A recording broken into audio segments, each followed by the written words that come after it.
What's up? We're back again, Redcasters. We are live. Just finished listening to Matt Rhule's presser. A lot of good stuff in there. He obviously went over a little bit of the Arik Gilbert stuff again. He did not mention that it was Georgia's fault because, you know, he can't say that kind of stuff. But we all know if they would have let that waiver go, none of this shit would have happened. No big deal. Moving on to that. But he did mention that he was on the scout team and he wasn't planning on being a contributor, and certainly in this week anyways, and maybe not much this season if they didn't get that waiver to begin with. So, not sure what the loss is. All jokes aside, not rushing to judgment on any of this stuff. You know, he's a young man. Hope the best for him. Never wish anything bad about anybody like that. Anyway, some of the stuff that he went over, Honk, what were some bullet point kind of things you took from that presser? I think overall, just special teams. You know, he mentioned what we were talking about in the last one with the last one that we did. By the way, if you like this content, smash the like button, all that good stuff. Like and subscribe, save the turtles. The last one we just talked about was single digits, and it was about special teams. He kind of touched on some of this again, talked about some of the special teams, specifically with the kicker. Albano is going to be the starter. Yep. We assume that, but that's official. Albano's the starter for this one.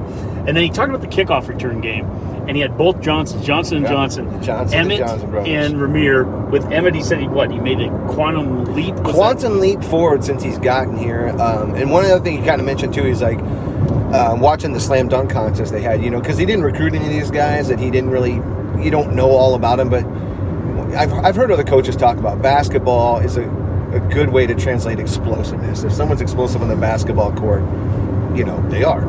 And I guess Emmett Johnson really impressed on that. We all saw Harbor, you know, do a windmill dunk, but I didn't see Emmett Johnson's dunk. So it kind of, I think, you know, lit the light bulb for him that maybe we should try this guy out. And sounds like he's doing a great job on kickoff return. Gets him some reps, gets a lather, and we'll see how he goes from there. And we're going to see what they do because they don't fair catch kickoffs. So yeah, that was kind of an interesting thing. We're not fair catching kickoffs.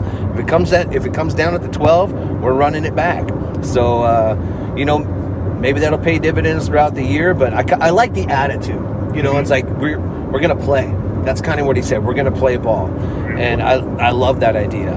Talk about Minnesota having elite special teams. Mm-hmm. As far as what the roster looks like, that Prohaska's ready to go, that Washington's right, Marcus Washington's right. So, I mean, I think that we're going to be in pretty good position from a roster standpoint. You know, as far as the tight end spot, I know we started talking with Gilbert, but behind Gilbert, I mean, he mentioned how Luke Lindenmeyer is available. He's more of a... along the line, blocking tight end, that you have Janier and Bonner. Mm-hmm. And I think it's important to reference him this way because they talk about what's the depth behind Borkacher and Fedoni, and that Bonner, don't forget that guy can play tight end out there for us. He can play fullback. That guy can be used in so many different spots. He could be on the field 5 plays in a row and almost never be lined up in the same place. Very intriguing. Mentioned Jake Applegate, but one other thing he mentioned how there are also offensive linemen who have been working out at tight end in big sets. And I'm just telling you, man, from short yardage, from goal line stuff, that's Minnesota and Illinois stuff. That's what Brett Bielema would do 2 years ago against us in his first game, is put the 6th, the 7th, the unbalanced offensive line, get beef out there on the field. Yep. I love it. Yep. I love it. I mean, that's actually how Prohaska got his start. Yep. He was playing tight end for us 2 years ago at Oklahoma before he got hurt. That's the kind of stuff, man, that intrigues me about how different this offense can look in week one. One other thing he mentioned, a reporter asked him about getting off to a fast start, and I'd heard Rhule talk about this before. You know, he's never going to talk about getting off to a fast start. He wants to be the best team in the fourth quarter.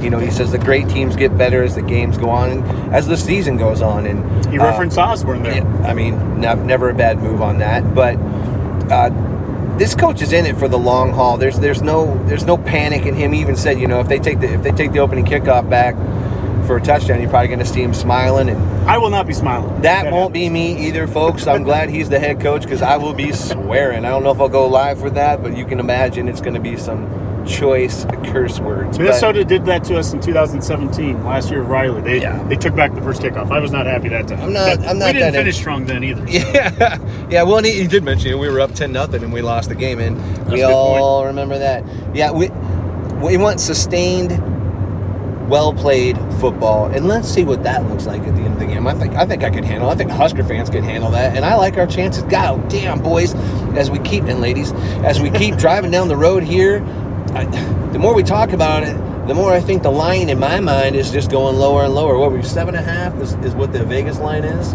Yeah, it's something like that. Not in this guy's mind.